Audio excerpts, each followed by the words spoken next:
first thing is most of the time இந்த இன்டர்வென்ஷனில் பண்ணும்போது தொடையில் இருக்கிற ரத்த குழாய் வழியாக தான் போவாங்க. ஹார்ட்டுக்கு பண்ணும்போது தான் கையில் இருக்கிற ரத்த குழாய் வழியாக போவாங்க. அதில் சில அட்வான்டேஜஸ் டிஸ்அட்வான்டேஜஸ் உண்டு. இதுதான் ஃபஸ்ட்டு டைம் இந்த பர்டிகுலர் டிவைஸை கை வழியாக போயிட்டு மூளையில் பண்ணியிருக்கோம்.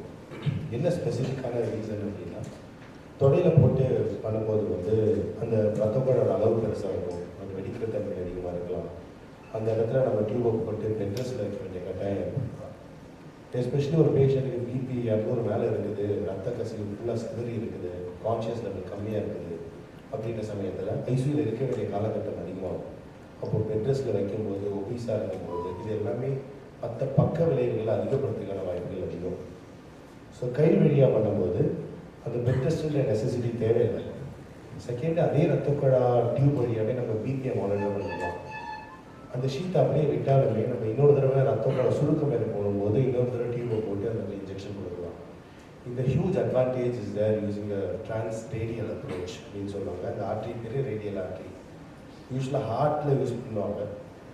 ஏன் இந்த கேஸில் நம்மளால் பண்ண முடிஞ்சுது அப்படின்னா, நார்மலாக ரத்த குழா வந்து கீழ் வழியாக போகும், ஹார்ட்டுக்கு போகிறது இப்படி கீழே இறங்கணும், மூளைக்கு வந்து கீழே வந்து மேலே போகணும். So geometrically it's very difficult to ascend down.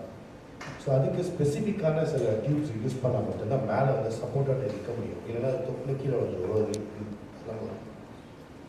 So use a very specific catheter, wrist system அப்படிங்கிற கெதீட்டர் வந்து கை வழியாக வந்து. And we leverage the advantage of having a huge experience in ultrasound by Dr. Ramanan, who inserted a large sheet. Usually we use a sheet of the 6 French cardiologists. Now we use 7 French. So French na 1/3 of a millimeter. So 0.33 in a chikla. So it enabled us to go ahead and I was able to pass into the brain. Brain kulla poite we passed one more catheter through it. அது எதுக்காக அப்படின்னா, கீழே tube support இருக்கும், அதுக்குள்ளே இன்னொரு rose கொடுத்தா மேல் பக்கத்துக்கு போயிடலாம். அந்த டியூபோட சைஸ் வந்து 0.017 of an inch. So it's a very small thing what we are talking. So this we were able to do it. Me and Dr. Natesan were able to do it. But why this decision was made? ஏன் வந்து open பண்ணி பண்ணியிருக்கலாம்? So doctor understand is a very senior consultant. He took inputs. We had a lot of discussions about how to go ahead. And we outweighed the benefits being an obese patient with 280 blood pressure, unconscious state, who may require a tracheostomy. But the கை வழியாக போயிட்டு பண்ணுறது வந்து it's more easier to do it. And the complications, what is going to happen to the patient after the procedure inside the ICU will be less.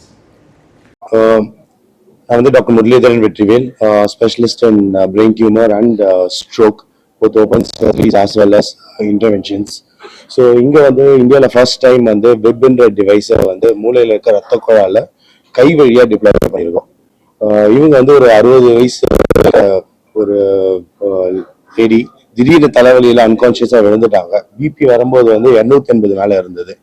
So நிறைய காரணங்கள் இருக்கும். அது யூஸ்வலாக வந்து ரத்த கசிவு ஏற்படும் போது ரத்த குழாய் கொப்பளத்தினால ஏற்படலாம். ஸோ அதை கண்டுபிடிக்கிறதுக்கு ஆஞ்சியோகிராம் பண்ணோம் கை வழியாகவே. அந்த கை வழியாகவே பார்த்ததுல கொப்பளத்தை அடைக்கிறதுக்கு மூளைக்குள்ள வந்து கை வழியா ரத்த குழாய்க்கு நிறைய டியூபை செலுத்தி அது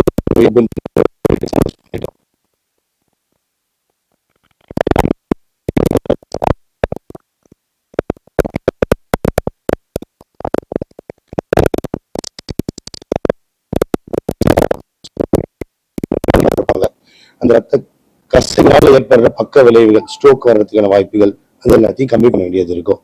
so why this is the first time in India? இது வந்து கை வழியா முதல் டைம் இந்த டிவைஸை டிப்ளாய் பண்ணது இது first time in India. And she has done well and being used as a transradial approach. இந்த மாதிரி கசிவு, ரத்த கசிவு ஏற்படுறதையோ இந்த பிளாக் பண்றதையோ ஸ்டாப் பண்ணிடலாம். இந்த கேஸ் ஸ்பெஷல் எதனாலனா, இந்த கை வழியா ஒரு வெப்ங்கிற டிவைஸை சாதாரணமா க்ளோஸ் பண்ண முடியாத ஓபன் பண்ற கேஸ இன்டர்வென்ஷன் ரேடியாலஜி மூலமா இவங்க செஞ்சு இவங்க இந்த லேடியோட உயிரை காப்பாத்திருக்காங்க. இது ஒரு எக்ஸாம்பிள் தான். ஆனா முக்காவாசி கேஸ் ஸ்ட்ரோக் வந்து இதை விட சிம்பிளாவே டீல் பண்ற கேஸ்.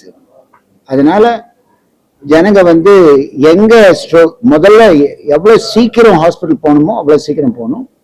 போற ஹாஸ்பிட்டல்ல surgery, interventional radiology, neuro surgery, interventional radiology ரெண்டுமே இருக்கிற மாதிரி சென்டரை பார்த்து போகணும். நன்றி.